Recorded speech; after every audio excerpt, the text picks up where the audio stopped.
దేవుని స్తోత్రాలు. అయ్యగారు కూర్చుని బిడ్డలందరికీ హృదయపూర్వక వందనాలు చెల్లించుకుంటున్నానండి. దేవుని వాక్యం చదువుకుంటాము. కీర్తనల 128. యెహోవా యందు భయభక్తులు కలిగి ఆయన త్రోవల యందు నడిచేవారందరూ ధన్యులు.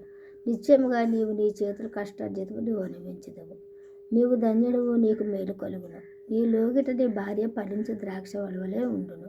నీ భోజనం బల చుట్టూ నీ పిల్లలు ఒలీవ మొక్కల వలె ఉందురు. యెహోవా యందు భయభక్తులు గలవాడు ఎలాగో ఆశీర్వదింపబడును. సియోనులో నుండి యెహోవా నిన్ను ఆశీర్వదించును. నీ జీవితకాలం అంతయు యెరూషలేముకు క్షేమం కలుగుట చూచెదవు. నీ పిల్లల నీవు చూచెదవు. ఇశ్రాయేలు మీద సమాధానం ఉండునుగాక. పురుషులకు ఎక్కువగా చెప్పాడు ఆయన. ఏంటంటే యెహోవా యందు భయభక్తులు కలిగి ఆయన త్రోవల యందు నడిచేవారందరూ ధన్యులు. యెహోవా యందు భయభక్తులు కలిగి అంటే ఆయన యందు భయభక్తి కలిగి ఆయన త్రోవ అంటే ఆయన వాక్యానుసారంగా, చిత్తానుసారంగా, ఇష్టానుసారంగా నడిచిన వారు ధన్యులు అన్నమాట. నిశ్చయముగా నీవు నీ చేతుల కష్టార్జితము అనుభవించదము. కష్టపడుతున్నారు, ఎక్కడి దగ్గర డొక్కాడని బ్రతుకులు అయినప్పటికీ దివారాత్రులు తెందమల పొద్దున్న నుండి సాయంకాలం దాకా ఇష్టం వచ్చి అలా కష్టపడుతున్నారు, చెమటూరుస్తున్నారు. కానీ ఆ కష్టార్జితాన్ని ఎలాగ సద్వినియోగం చేసుకోవాలో, ఎలాగ వినియోగించుకోవాలో వాళ్ళకి తెలియక దుర్వ్యాపారం చేస్తున్నారు. దుర్వ్యాపారం అంటే త్రాగుడికి అనేక రకమైన పాపాలు ఉన్నాయి, వాటికి అన్నిటికీ ఉపయోగించుకుంటున్నారు. అలా కాకోకుండా నిత్యంగా నీవు నీ చేతుల కష్టార్జితం నువ్వు అనిపించలేక చేస్తాడు. ఎప్పుడంటే ఆయన యందు భయము భక్తి కలిగి ఆయన త్రోవల యందు నడిచినప్పుడే. ఆయన యందు భయము భక్తి వినయ విధేయత ఓర్పు సహనంతో నిర్వర్తించినప్పుడు ఆయన ఏం చేస్తాడు, మన కష్టార్జితాన్ని దీవిస్తాడు. మన కష్టార్జితాన్ని మనం అనుభవించేలాగా చేస్తాడు. లేకపోతే మన కష్టార్జితాన్ని సిల్లు సంచులు వేసిన డబ్బు వల్ల అయిపోద్ది అనమాట. అలా కాకుండా మన కష్టార్జితాన్ని మనం అనుభవించాలంటే ఆయన యందు భయభక్తులు కలిగి ఆయన త్రోవల యందు నడిచినప్పుడు మనం ఏం చేస్తాడు, ఆయన మన కష్టార్జితాన్ని దీవిస్తాడు, ఆశీర్వదించాడు, అభివృద్ధి పరుస్తాడు. అంతేగాని ఆయన ఇష్టానుసారంగా, ఆయన వాక్యానుసారంగా మనం నడవకోకుండా మన చిత్తానుసారంగా, మన ఇష్టానుసారంగా నడిచినప్పుడు మన కష్టార్జితం అంటే వ్యర్థం అయిపోతుంది. చిల్లు సంచులు వేసినటువంటి డబ్బు అయిపోద్ది అనమాట. చిల్లు సంచులు వేసిన డబ్బు ఉంటుందా? ఉండదు. జారిపోతూ ఉంటుంది, పడిపోతూ ఉంటుంది, ఏమైపోద్దో మనకే తెలియదు అనమాట. కష్టపడతామైతే కష్టపడతానే కానీ ఆ డబ్బు నువ్వు వినియోగించుకుంటుకొని తెలియక అది ఏమైపోతుందో తెలియక సతమతం అయిపోయి తలబాధ వేసుకుంటాము. అలా కాకోకుండా నిశ్చయముగా నీవు నీ చేతుల కష్టార్జితం నీవు అనిపించదవు. మనం ఏంటంటే మనకి చేతుల కష్టార్జితం మనం అనిపించాలని మనకు ఆశ ఉందంటే మనం ఎప్పుడు ఆయన ఏం చేయాలి, ఆయన యందు భయము భక్తి కలిగి ఆయన త్రోవల యందు నడుచుట ధన్యత. అటువంటి నడక మనం ఎప్పుడైతే నడుస్తామో ఆయన ఏం చేస్తాడంటే మన కష్టార్జితాన్ని దీవిస్తాడు, ఆశీర్వదిస్తాడు, అభివృద్ధి పరుస్తాడు అన్నమాట. నీవు ధన్యుడు, నీకు మేలు కలుగును. మనం ఏంటంటే ధన్యత ఎప్పుడంటే ఆయన నామాన్ని గాయకున్నప్పుడు, ఆయన నామాన్ని స్మరించినప్పుడు, ఆయన వాక్యాన్ని గాయకున్నప్పుడు, ఆయన వాక్యాన్ని చదువుతున్నప్పుడు, ఆయన వాక్యాన్ని వినుచున్నప్పుడు, వినుటకు వేగిరపడండి, మాట్లాడటానికి నిదానించమనండి. ఆయన వాక్యం వినటానికి మనం సంసిద్ధంగా ఉంటారు, వినాలి. కాబట్టి ఆయన వాక్యాన్ని వింటున్నప్పుడు నీవు ధన్యుడు, నీకు మేలు కలుగును. ఎప్పుడైతే ఆయన యందు భయము భక్తి కలిగి ఆయన వాక్యాన్ని వినటానికి మనం సంసిద్ధంగా ఉంటాం, అప్పుడు మనం ఏంటంటే ధన్యులము.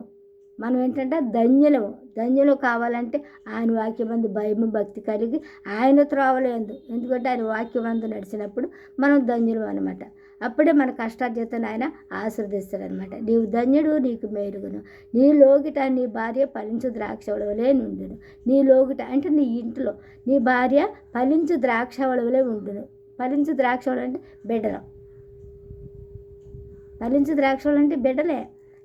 నీ లోగిట నీ భార్య ఫలించు ద్రాక్ష వలె ఉండును. నీ భోజనం బల చుట్టూ నీ పిల్లలు ఒలీవ మొక్కల వలె ఉందరు. భోజనం బల చుట్టూ ఒలీవ మొక్కలు ఉన్నట్టే ఉంటారనమాట. బిడ్డలు సిగురిస్తూ ఉంటారనమాట. జ్ఞానమందు, తెలివియందు, ఆరోగ్యమందు అభివృద్ధి పరుస్తాడు ఆయన. ఎందుకంటే మనం ఎప్పుడు కేవలం ఆయన వాక్యానుసారంగా, ఆయన శిస్తానుసారంగా, ఆయన ఇష్టానుసారంగా మనం నడిచినప్పుడు పిల్ల తరాలు 1000 తరాలు అంట దీవెన. అనగా ఆయన దీవెన మనం పొందుకోవటానికి ఆశపడాలన్నమాట. అలాగే ఏంటంటే నీ లోగిట నీ భార్య ఫలించు ద్రాక్ష వలె ఉండును. నీ భోజనం పళ్ళ చుట్టూ నీ పిల్లలు ఒలీవ మొక్కల వలె ఉందురు. మన బిడ్డలు ఎలా ఉంటారంటే ఒలీవ మొక్క అంటే చింత ఉండదంట. అది ఎప్పుడు సిగురుస్తూనే ఉంటుంది, కానీ దానికి చింత ఉండదు, వెట్టపడుతుంది ఆలోచనే ఉండదు అన్నమాట. అది ఎప్పుడు సిగురుస్తూనే ఉంటుంది. యెహోవా యందు భయభక్తులు కలవాడు ఎలాగూ ఆశీర్వదించును. సియోనులో నుండి యెహోవా నిన్ను ఆశీర్వదించును. యెహోవా యందు భయభక్తులు కలిగి గలవాడు ఎలాగూ ఆశీర్వదించబడను. సియోనులో యెహోవా నిన్ను ఆశీర్వదించు. మనం ఎక్కడైతే ఉంటామో అక్కడ మనకి ఆశీర్వాదం కలుగుతుంది. కాకపోతే ఏంటి, ఆయన ఎప్పుడు భయము భక్తి కలిగి ఉండమంటున్నాడు అనమాట. ఏంటంటే భయం భక్తి, యెహోవా యందు భయము భక్తి ఉందానికి మనకి పాపానికి దూరంగా పారిపోతాం. పాపం అంటే అసహ్యం వేస్తుంది. పాపానికి ఇష్టపడము, పాపాన్ని ఎక్కే చూడము. పాపము అంటాడు. అందుకని చెవులు ఏంటది, కోతులు చూడండి, కళ్ళు మూసుకుంటాయి, నోరు మూసుకుంటాయి, చెవులు మూసుకుంటాయి. ఏంటంటే చెడు వినకూడదు, చెడు మాట్లాడకూడదు, చెడు చూడకూడదు అనే ఉద్దేశం.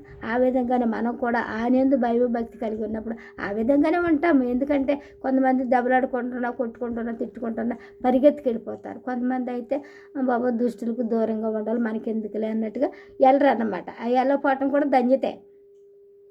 సియోనులో యెహోవా నిన్ను ఆశీర్వదించాను అంటే మనం ఎక్కడుంటే అక్కడే, మనం ఏ గృహంలో ఉంటే ఆ గృహమే, మన ఏ ప్రాంతంలో ఉంటే ఆ ప్రాంతం, మనం ఏ ఇంట్లో ఉంటే ఆ ఇంట్లోనే ఆయన ఏం చేస్తాడో ఆశీర్వదిస్తాడు. నీ జీవితకాలం అంతా యెరూషలేము క్షేమం కలుగుట చూచెదవు.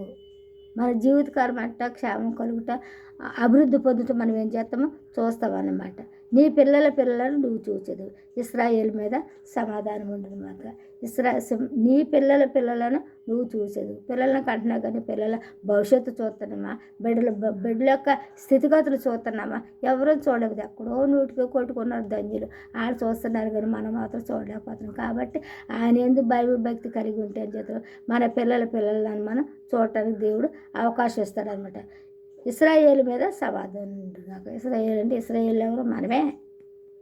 ఆయన వాక్యానుసారంగా జీవిస్తే మనమే, ఆయన ఇష్టానుసారంగా జీవిస్తే మనమే. ఇశ్రాయేలు ఎవరో కదా, మనమే. కాబట్టి మనం ఏంటంటే ఆయన యందు భయభక్తి కలిగి ఆయన త్రోవలు యందు నడిచి వారందరూ ధన్యులు అన్నారు. నిశ్చయముగా నీ చేతులు కష్టార్జితం నువ్వు అనుభవించదు. మనం చేతులు కష్టార్జితం మనం అనుభవించాలంటే ఆయన యందు భయభక్తులు కలిగి ఆయన త్రోవలు యందు నడుస్తూ ఆయన చిత్తానుసారంగా, ఆయన ఇష్టానుసారంగా మనం ఉన్నప్పుడు మన కష్టార్జితాన్ని మనం అనుభవిస్తాం అన్నమాట. నీవు ధన్యుడు, నీకు మేలు కలుగును. నీలో గిట నీ భార్య ఫలించు ద్రాక్షవళి అన్నాడు. అంటే ఏంటంటే ఇంట్లో గృహంలో ఆడబడ్డ ఫలించు ద్రాక్షవళి ఫలములు ఇస్తుంది అన్నమాట. బిడ్డలు కంటది, ఆడబిడ్డలు మగబిడ్డలు దేవుడు ఏదిస్తే అదన్నమాట. ఈ భోజన బల చుట్టూ నీ పిల్లలు ఒలివ మొక్కల వలె నుందరు. ఒలివ మొక్క అంట చిగురుస్తూనే కానీ దానికి వికసించడమే కానీ దానికి ఇంకొకటి చింత ఉండదు అన్నమాట. ఒక్కలే ఉందరు. యెహోవా యందు భయభక్తులు గలవాడు ఎలాగో ఆశీర్వదింపబడను. సియోనులో నుండి నేను యెహోవా నిన్ను ఆశీర్వదించును. నీ జీవితకాలం అంతా యెరూషలేము క్షేమం కలుగుట చూచెదవు. నీ పిల్లలను చూచెదవు. ఇశ్రాయేలు మీద సమాధానం ఉండను. మన పిల్లలు మనం చూడాలన్నా, మన పిల్లల్ని మనం ఆశీర్వదించాలన్నా, మన పిల్లల కోసం మనం తాపత్రయపడాలన్నా ఏం చేయాలి? ఆయన వాక్యానుసారం, ఆయన చిత్తానుసారంగా, ఆయన ఇష్టానుసారంగానే మనము జీవించాలన్నమాట. అప్పుడే ఆయన మనల్ని ఏం చేస్తాడు? దీవించడానికి సంసిద్ధంగా ఉన్నాడు. మనం ఆయన దేవులు పొందుకోవాలంటే ఆయన త్రోవల యందు నడవాలన్నమాట. దేవుడు మనకు 10 ఆజ్ఞలు ఇచ్చాడు. 10 ఆజ్ఞలు ఏంటంటే నిర్గమకాండము 20 అధ్యాయంలో ఉన్నాయన్నమాట. 20 అధ్యాయం 1 నుండి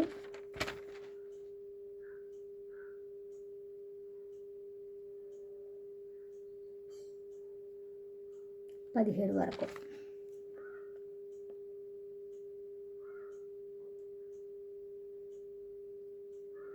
దేవుడు ఈ ఆజ్ఞలన్నీ వివరించి చెప్పాను. నీ దేవుడని యెహోవాను నేనే. నేను దాసుల గృహమైన ఐగుప్తులో నుండి నిన్ను వెలుపలికి రప్పించితిని. నేను తప్ప వేరొక దేవుడు నీకు ఉండకూడదు. ఐగుప్తులో బానిసలుగా ఉండేవాడు అన్నమాట. అయితే అట్ట బానిస్తానం నుండి ఆయన ఏం చేశాడు? విడిపించడానికి, రక్షించడానికి, ఆయన బిడ్డలుగా మనల్ని ఎన్నుకోవటానికి ఆయన ఏం చేశాడు? వెలుపలికి రప్పించాడు. కాబట్టి నేను తప్ప వేరొక దేవుడు నీకు ఉండకూడదు. యెహోవా తండ్రి తప్ప వేరొక దేవుడు మనకి ఉండకూడదు అన్నమాట. పైన ఆకాశం అందే కానీ, క్రింద భూమి అందే కానీ, భూమి కింద నీళ్ళ అందే కానీ ఉండు దేని రూపములను విగ్రహములను నీవు చేసుకొనకూడదు. పైన ఆకాశం అంతా ఆయన సింహాసనం, భూమి ఆయన పాదపీఠము. భూమి కింద కూడా అగాధ జలం ఉంది. భూమి కింద అగాధ జలముల్లోనూ యోనా గారు ఉన్నారు. అక్కడుండి ఆయన మొరపెట్టాడు. అప్పుడు ఆయన వెళ్ళలేదా? విన్నాడు. అక్కడున్న మొరపెట్టిన వింటాడు, సరసాలో ఉన్న మొరపెట్టిన వింటాడు, అగ్నిగుండంలో వేసే మొరపెట్టిన వింటాడు. ఆయన ప్రతి చోట ఎక్కడ అక్కడ ఇక్కడ అని కాకుండా మనం ఎక్కడున్నా సరే, ఏ కొండ మీద ఉన్నా, ఏ రాళ్ళగుట్టల్లో ఉన్నా, ఏ పర్వతాల మీద ఉన్నా కానీ ఆయనకి మొరలినప్పుడు ఆయన మన మొర వినటానికి సంసిద్ధంగా ఉన్నాడనమాట. ఏ రూపమునే కానీ భూమి క్రింద నీళ్ళయందే కానీ ఉండు దేని రూపమును అయినను విగ్రహమునైనను నీవు చేసుకొనకూడదు. విగ్రహాన్ని కూడా కొంతమంది విగ్రహారాధన చేసుకుంటారు. అటువంటి దేవుని యందు భయభక్తి కలిగేవాడు అటువంటి చేసుకోకూడదని ఆయన చెప్తున్నాడు అనమాట. వాటికి సాగిల పడకూడదు, వాటిని పూజించకూడదు. కొంతమంది వాటికి కూడా సాగిలు పడి పూజించి నమస్కరించి అనేక రకాలుగా చేస్తున్నారు, కానీ అటువంటి చేయకూడదని ఖండితంగా చెప్తున్నాడు అనమాట. పూజింపకూడదు.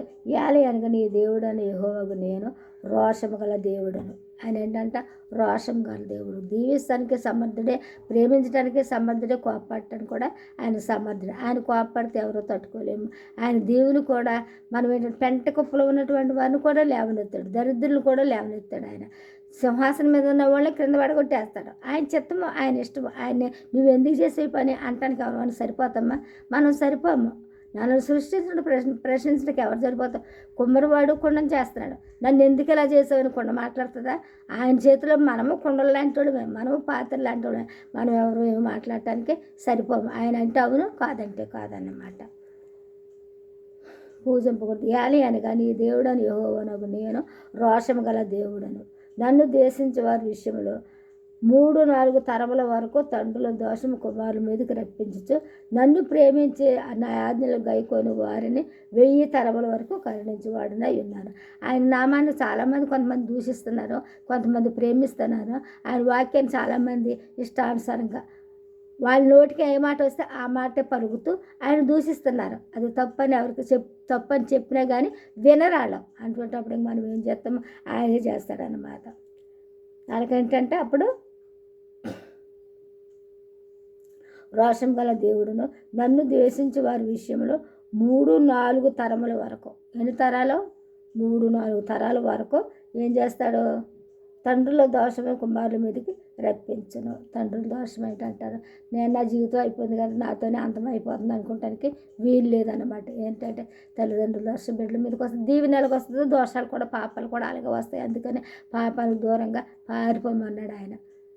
అలాగే మనం పారిపోవటం కూడా సంసిద్ధము. నన్ను ప్రేమించిన ఆజ్ఞలు గైకొని వారు 1000 తరముల వరకు కరుణించువాడై ఉన్నాడు. ఎన్ని తరంలో? 1000 తరాలు దీవిస్తాడంట. ఈ ఏంటంటే పాపం అయితేనే 3-4 తరాలు, ఇదైతే 1000 తరాలు. దీవుని 1000 తరాలు, శాపం ఏంటి 3-4 తరాలు వస్తానమాట. మనం ఏంటంటే దీవుని పొందుకునే వారుగా ఉండాలని నేను ఆశపడుతున్నాను. నీ దేవుడన్న యెహోవా నామమును వ్యర్థముగా ఉచ్చరింపకూడదు. యెహోవా తన నామమును వ్యర్థముగా ఉచ్చరించు వానిని నిర్దోషిగా ఎంచడు. వ్యర్థంగా ఉచ్చరించు, చీటికి మాటికి దేవుని తోడు, దేవుడు అలాగా, దేవుడు ఎలాగని కొంతమంది ఇష్టానుసారంగా మాట్లాడతారు. ఆ విధంగా కూడా ఆయన వాక్యాన్ని, ఆయన నామాన్ని మనం స్మరించకూడదు అన్నమాట. వ్యర్థంగా మాట్లాడకూడదు, వ్యర్థంగా ఉచ్చరింపకూడదు. యెహోవా తన నామమును వ్యర్థంగా ఉచ్చరించేవాడిని నిర్దోషిగా ఎంచడం.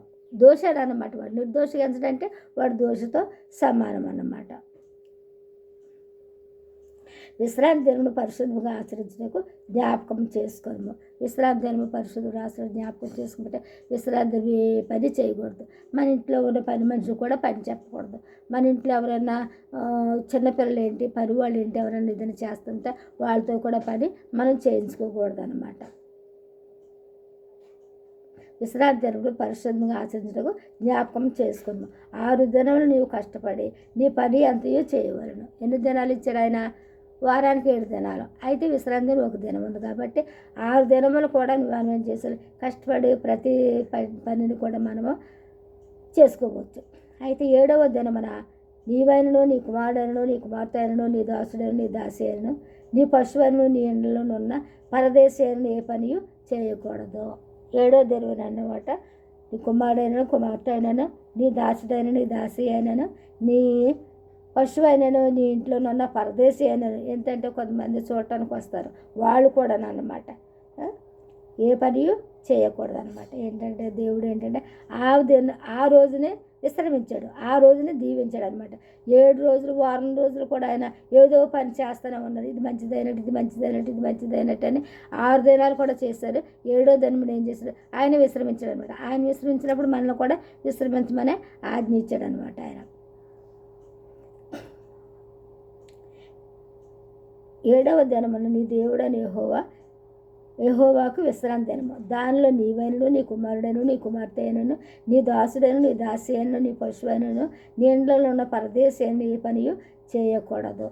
ఎవ్వరు కూడా ఏమీ చేయకూడదు. ఇంట్లో ఉన్న పసిబిడ్డలతో సహా ఏం చేయాలంటే దేవుణ్ణి అనుసరించి, దేవుని వాక్యం చదువుకుంటూ, దేవుని స్మరించుకుంటూ ఆయన ఆలయంలోనే మనం గడపాలన్నమాట. విశ్రాంతి పరిశుద్ధ రాష్ట్ర జ్ఞాపకం చేసుకున్నాం. విశ్రాంతి దినంలో ఉపవాసం కూడా ఉండొచ్చు. ఎందుకంటే 7 దినములు మన ఇష్టానుసారంగా ఉంటున్నాం. మనం ఎన్నో దేవుడు మనల్ని దీవిస్తున్నప్పుడు వారానికి ఒక్కరోజు ఆయన కోసం మనం ప్రత్యేకించలేమా? వారానికి ఒకసారి ఆయన ధ్యానించలేమా? వారానికి ఒకరోజు ఆయన కోసం మనం వదిలిపెట్టలేమా? వదిలిపెట్టచ్చు. ఎందుకు వదిలిపెట్టలేము? దేవుడు అన్నీ మన కోసం మంచిది మంచిది మంచిది మంచిది సమస్తం చేసినప్పుడు ఆయన కోసం ఒక్కరోజు మనం ఎందుకు వదిలిపెట్టకూడదు?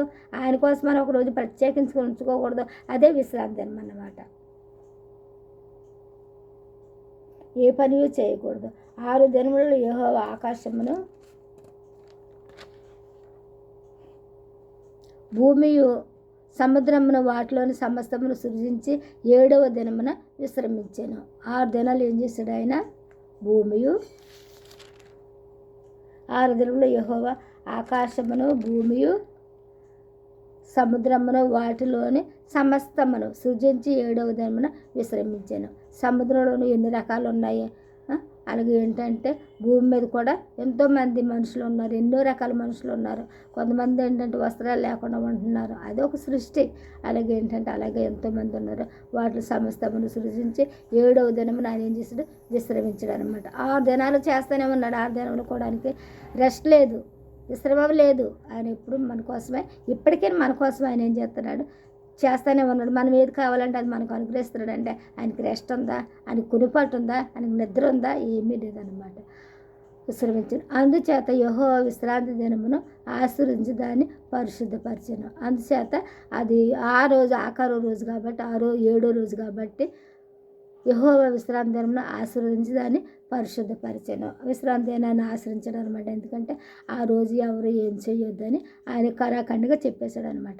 నీ దేవుడన్న యెహోవా నీకు అనుగ్రహించే దేశంలో నీవు దీర్ఘాయుష్మం తగినట్లు నీ తండ్రిని నీ తల్లిని సన్మానించము. తల్లిదండ్రులని సన్మానించుకోకుండా ఇష్టానుసారంగా మాట్లాడితే, ఇష్టానుసారంగా ప్రవర్తిస్తే, ఇష్టానుసారంగా ఎన్నో రకాల చిత్రహింసలు పెట్టేస్తున్నాడు. అన్నం లేకుండా చేత చిత్రహింస కదా. చిత్రహింస అంటే వాడు కొట్టక్కర్లేదు, తిట్టక్కర్లేదు. ఏ పూట ఆహారం ఆ పూట పెట్టకపోతే అది చిత్రహింసే. ఎందుకంటే కడుపు మాడుతుంటే ఏం చేస్తారు? వాడు బిడ్డల తల్లిదండ్రులు దూషిస్తారు. అటువంటి దోషణలు మనకంత అవసరమా? ఆ లోట్లో ఎంతసేపు దేవుడు వచ్చినే రావాలా. తల్లిదండ్రులు బిడ్డలు ఎప్పుడు దీవించడానికే ప్రయత్నిస్తారు. కాకపోతే మన పరిస్థితులు బట్టి, వాళ్ళ తల్లిదండ్రుల పరిస్థితి, బిడ్డల పరిస్థితులను బట్టి వాళ్ళు కూడా శపిస్తారనమాట. అలా కాకోకుండా నీకు అనుగ్రహించిన దేశం నీవు దీర్ఘాయుష్మంతుడు అగు అంటే, ఇప్పుడు దీర్ఘాయుష్మంతులు అవుతున్నారంటే తల్లిదండ్రులు సన్మానించారు అనుకోవాలి మనం. వాళ్ళు ఏంటంటే తల్లిదండ్రులని సన్మానించిన వారు కాబట్టి దేవుడు వాళ్ళకి దీర్ఘాయుష్ ఇచ్చాడని. చాలామంది దీర్ఘాయుష్ ఉన్నవాళ్ళు ఉన్నారు. 100 సంవత్సరాలు బ్రతుకుని ఉన్నారు, 99 సంవత్సరాలు బ్రతుకుని ఉన్నారు. ఏంటంటే వాళ్ళు తల్లిదండ్రుల్ని ప్రేమించారు కాబట్టి, తల్లిదండ్రులు హత్తుకున్నారు కాబట్టి దేవుడు వాళ్ళని దీవించాడన్న ఆలోచన అన్నమాట. నీ దేవుడని యెహోవా నీకు అనుగ్రహించిన దేశంలో నీవు దీర్ఘాయుష్ను దగ్గరట్లు నీ తల్లిని నీ తండ్రిని సన్మానించాలంటే ప్రేమించాలన్నమాట. మనం తినే దాంట్లోనే మనం ఏది తింటే అది వాళ్ళకు కూడా ఒక బాగా విడిచిపెట్టాలన్నమాట. వాళ్ళకు కూడా పెట్టి వాళ్ళకు కడుపు నింపి, వాళ్ళకు కూడా కొంతమంది అంటే ఎవరన్నా వచ్చారనుకో, అలా పక్కింటికి వెళ్ళమ్మా, అలా పక్కింటికి వెళ్ళాలన్న సంగతాలకు తెలియదా? మనం చెప్పాలా? మనకు చేతనైంది చెయ్యాలి. తర్వాత వాళ్ళు పక్కింటికి వెళ్తారు, అంతేకాని మన ఇళ్ళ కాడే కూర్చోరు కదా. అటువంటి మాట మనం అనకూడదు అన్నమాట. నరహత్య చేయకూడదు. నరహత్య చేతం అంటే చంపేయక్కర్లేదు, కత్తి అక్కర్లేదు, గొడ్డలు అక్కర్లేదు, గుణపం అక్కర్లేదు. ఇంకా ఎండిపోట్లు లాంటి మాటలు ఉన్నాయంట. మాటల వల్ల కొంతమంది చంపేస్తారు, చచ్చిపోతారు కూడా. ఎందుకంటే అటువంటి మాటలు మాట్లాడేవాళ్ళు ఉన్నారు కాబట్టి ఆయన ఏమన్నాడు? నరహత్య చేయకూడదు అన్నాడు. నరహత్య అంటే చంపేయటం అన్నమాట. వ్యభిచరింపకూడదు. వ్యభిచారం అంటే సొంత భార్య ఉంటుంది కదా, ఆవిడతో ఎలాగైనా ఉండొచ్చు. అంతేగాని బయట స్త్రీ గురించి మనకు అంత అవసరమా? మా ఇంటి స్త్రీని పట్టించుకుంటే మనకు అంత ఇష్టమా? అటువంటి ఇష్టాన్ని కూడా మనం ఏం చేసుకోవాలి? అదుపులో పెట్టుకోవాలన్నమాట. అదుపు పెట్టుకోవడం అంటే చాలా కష్టం. కాకపోతే అదుపుకున్నాం అనుకో దేవుడు అదే ఆశీర్వాదం. ఆశీర్వాదం అంటే ఎక్కడి నుండో రాదు. మన శరీరాన్ని కంట్రోల్లో పెట్టుకున్నాం అనుకో అదే మనకి ఆశీర్వాదం. దొంగిలేకూడదు. ఎదురు వాళ్ళది ఏది కూడా మనము దెబ్బటానికి తీసుకోవటానికి ఆశించకూడదు అనమాట. మనకున్న దాన్ని తృప్తిపడ్డామనుకో తర్వాత ఆయన మనకి ఏదో ఒక రకంగా అది మరలా మనకు అనుగ్రహిస్తాడు. ఒకవేళ మనకి లేదనుకో ప్రభువా నాకు ఇది కావాలా అని నువ్వు దేవుడిని అడిగినప్పుడు ఆయన ఏం చేస్తాడంటే వెంటనే ఏదో ఒక రకంగా మనకి అనుగ్రహించడానికి ఆయన సంసిద్ధంగా ఉంటున్నాడు. అంతేగాని మనము దొంగలు ఇవ్వకూడదు అనమాట. దొంగలు ఇవ్వకూడదు, ఆశపడకూడదు. నీ పొరుగు వారి మీద అబద్ధ సాక్ష్యం పలకూడదు. కోర్టుల విషయాలు ఉన్నాయి. చాలామంది ఎన్నో రకాలుగా అబద్ధ సాక్ష్యాలకు కొంత డబ్బు ఇచ్చేసి అబద్ధ సాక్ష్యాలు చెప్పించుకుంటారు. అలా కూడా చేయకూడదు అనమాట. అలాగ చేయకూడదు, అలాగ కూడా చెప్పకూడదు. ఆడుకోవడాను నీ పొరుగు అని ఇల్లు ఆశింపకూడదు. నీ పొరుగు అని ఇల్లు కూడా ఆశింపకూడదు. నీ పొరుగు అని ఇల్లు ఆశింపకూడదు అంటే పొరుగు అని భార్య అని ఆశించొద్దు అని అక్కడ అర్థం. నీ పొరుగు అని భార్యనైనను అతని దాసునైనను అతని దాసినైనను అతని ఎద్దునైనను అతని గాడిదనైనను నీ పొరుగు అని దగ్గు దేనినైనను ఆశింపకూడదని చెప్పాను. పొరుగువాని మీద అబద్ధ సాక్ష్యం పలకూడదు. నీ పొరుగువారి ఇల్లు ఆశింపకూడదు. నీ పొరుగువారి భార్యనైనను అతని దాసునైనను అతని దాసినైనను అతని ఎద్దునైనను అతని గాడిదనైనను నీ పొరుగువాని దగ్గర దేనినైనను ఆశింపకూడదని అని చెప్పాడు అన్నమాట. ప్రజలందరూ అలాగే ఏంటంటే ఆయన ఆజ్ఞలు ఇచ్చాడనమాట. ఆయన ఆజ్ఞలు 10 ఆజ్ఞలు అనమాట. 10 ఆజ్ఞల్లో ఏ ఆజ్ఞ మీరినా ఆజ్ఞలు గైకొన్నట్టు కాదు. ఈ 10 ఆజ్ఞలు కూడా మనం ఆయన అనుసరించి ఆయన వాక్యానుసారంగా చిత్తానుసారంగా ఇష్టానుసారంగా ఆయనకు మనం చెప్పినవి మనం ఆయనకి మనం చెప్పి వ్రాయించినవి మనం వాటిని అనుసరించాలన్నమాట. వాటిని అనుసరించే వరకు మనకి ఏ లోటు ఉండదు, మనకి ఏ కొదువు ఉండదు అనమాట. ఆయన యందు మనము మన యందు ఆయన వాక్యం నిలిచిన ఎడల నీకు ఏది ఇష్టమో అది నీకు ఇస్తాను అన్నాడు. మనం అన్నీ మన ఇష్టానుసారంగా మన శరీరానుసారంగా మన నేత్రానుసారంగా చేసేసి నాకు అది కావాలి ప్రభావ ఇది కావాలి కానీ అడిగితే మనకి ఆయాసం మిగులుతుందని ఇంకేది మిగలదు. కాకపోతే ఏంటంటే ఆయన వాక్యానుసారంగా ఆయన చిత్తానుసారంగా తన్ను తాను తగ్గించుకునేవాడు హెచ్చింపబడదు, తాను హెచ్చించుకునేవాడు తగ్గించబడదు. అది మామూలుగా జనరల్గా ఉన్నది, వాక్యంలో కూడా ఉంది. అది ఏంటంటే ఇప్పుడు సహజంగా మనం వాక్యాలు చదవక ఎక్కడేది ఉందో తెలియట్లేదు కానీ ప్రతిదీ లోకం మీద జరిగేది ప్రతిదీ కూడా వాక్యంలో ఉన్నాయి ఆయన చెప్పాడు. మన దేవుడు అనంత జ్ఞాని కాబట్టి సొలొమోను గారిని ఆయన ప్రార్థిస్తున్నప్పుడు నీకేం కావాలని అడిగారు. అయితే ఆయన ఏమన్నాడు? నీ ప్రజలను పరిపాలించడానికి నాకు జ్ఞానం కావాలన్నాడు. ఐశ్వర్యం అడిగాడా, ఆస్తి అడిగాడా, అంతస్తు అడిగాడా, బంగారం అడిగాడా, ఏమడిగాడా? లేకపోతే శత్రు ప్రాణాన్ని అడిగాడా? ఏం అడగలేదు. పరిపాలన చేయటానికి జ్ఞానం కావాలన్నప్పుడు అప్పుడే ఆయన అన్నాడు అనమాట, నీవు పొరుగు అంది ఏంటంటే ఆస్తి అడగలేదు, అంతస్తు అడగలేదు, నువ్వు శత్రు ప్రాణాన్ని కూడా అడగలేదు, నీవు క్యాంపులో ప్రజలు పరిపాలించడానికి జ్ఞానం అడిగావు కాబట్టి జ్ఞానంతో పాటు అష్టైశ్వర్యాలు అంటే ఇంకా దానికి వెనకుండదు అన్నమాట. ఇది ఉంది అది లేదు, అది ఉంది ఇది లేదు అన్న మాటే ఉండదన్నమాట. అలాగ ప్రతిదీ కావాలన్నదాలో వచ్చేస్తాయి అనమాట. అట్టి అష్టైశ్వర్యాల చేత దీవించడానికి. అలాగే మనల్ని కూడా ఆయన దీవించడానికే సంసిద్ధంగా ఉన్నాడు. కాకపోతే ఏంటంటే మనం అడిగే విధంగా అడక్క, కోరే విధంగా కోరక మనకు ఆయాసం వస్తుంది కనుక ఆయన వినపడతలేదు. ఎందుకంటే మనం ఆయన మాటల్లో గైకొనకపోయినా వాక్యాలు గైకోకుండా మనం ప్రార్థించిన కానీ మన ప్రార్థన ఆలకించడం, అంగీకరించడం, తగిన ప్రతిఫలం ఇవ్వడం. ఆయన ఎప్పుడు మన వాక్యాన్ని మన ప్రార్థనకి ప్రతిఫలం ఇవ్వాలని మనకు ఎప్పుడైతే అనిపిస్తుంది అప్పుడు ఆ వేళ మన ఉపవాసం ఉండి ప్రార్థించి ప్రభువా నాకు ఫలాంది కావాలని మనం ఆయన సన్నిధిలో అడిగినప్పుడు మనం కోరినప్పుడు ఆయన ఏం చేస్తాడంటే మన ప్రార్థన తగిన ప్రతిఫలం ఆయన తప్పనిసరిగా ఇత్తనికే సంసిద్ధంగా ఉంటాడు. కానీ ఆయన ఎప్పుడు వెనకడేవాడు కాదు. ఆయన చెయ్యి ఎప్పుడు కురిసైంది కాదు, ఆయన చెయ్యి ఏడవటానికి పొడవుగానే ఉంటుంది. అందుకని ఏంటంటే మనం ఎప్పుడు ఆయన యందు భయము భక్తి కలిగి ఆయన త్రోవలందు నడిచేవారు ధన్యులు అని ఆయన వాక్యం చెప్పిన ప్రకారంగా మనం అటు ధన్యతలో ఉండాలని నేను ఆశపడుతున్నాను. ఈ వాక్యాన్ని దేవుడు దీవించిన కాక ప్రార్థన చేసుకుంటాం. స్తోత్రములయ్యా, స్తోత్రములు ప్రభు. ఇదిగో తండ్రి ప్రియ బిడ్డలు వాక్యాన్ని అన్నారు ప్రభా. ఈయన వాక్యాన్ని విడిచిపెట్టకుండా ప్రభా, వాక్యానుసారంగా జీవిస్తానికి బిడ్డలకు జ్ఞానం ఇవ్వండి, ఆరోగ్యం ఇవ్వండి ప్రభా. బిడ్డల అవసరాలు ఏంటి, అక్కర్లేంటి, లోట్లు ఏంటి, సమస్యలు ఏంటి, సమస్య మీకు తెలుసండి. బలహీనత, నీరసం, నిస్సత్తు కూడా మీకు తెలుసు ప్రభా. బిడ్డలకు ఉన్నది లేదు కూడా మీకు తెలుసు కనుక ప్రభా, వారి అవసరాలు తెచ్చండి, అక్కర్లు తెచ్చండి, లోట్లు పూడ్చి సమస్యలు సరిచే ప్రభా. మీకే స్తోత్రం. మీరు గొప్ప తండ్రి అని ప్రార్థనలకు ప్రతిఫలం ఇచ్చే దేవుడు అని తెలుసుకున్నారు. బిడ్డలకు కూడా మీరు అనేకమైన ఈవులు ఇవ్వండి ప్రభా. మీకే స్తోత్రం తండ్రి. ఏ బిడ్డను కూడా విడిచిపెట్టవద్దు ప్రభా. ఏ బిడ్డను కూడా అశ్రద్ధ చేయదు, ఏ బిడ్డను నిర్లక్ష్యం చేయదు ప్రభా. ప్రతి బిడ్డ మీ పనులు మీ పాత్ర ప్రభా.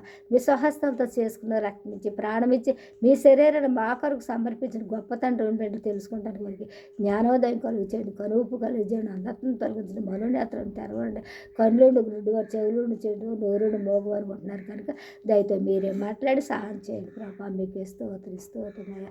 మీ ప్రేమ తల్లి కూడా, తండ్రి కూడా, భర్త కూడా, బిడ్డలు కూడా, ఎవరు కూడా, తోబుట్లు కూడా, వారికి ఉందంటే కొంచెం సేపే ప్రభా. మీ ప్రేమ అయితే దీర్ఘకాలం ఉంటుంది ప్రభా. మీ ప్రేమ ఉంటే తండ్రి ఎవరిని ఎక్కడ నిలబెట్టాలో, ఎవరితో ఎలా మాట్లాడాలో అది మీకు తెలుస్తుంది. మీరు చేయగల సముద్రం కనుక ఆ విధంగా చేసి మమ్మల్ని నడిపించాం. కానీ మీ నామానికి గంత తెచ్చుకుంటారు, మేము తెచ్చుకుంటారు. ఏసై పెట్ట వేడుకొంచున్నాం తండ్రి. ఆమేన్, ఆమేన్, ఆమేన్.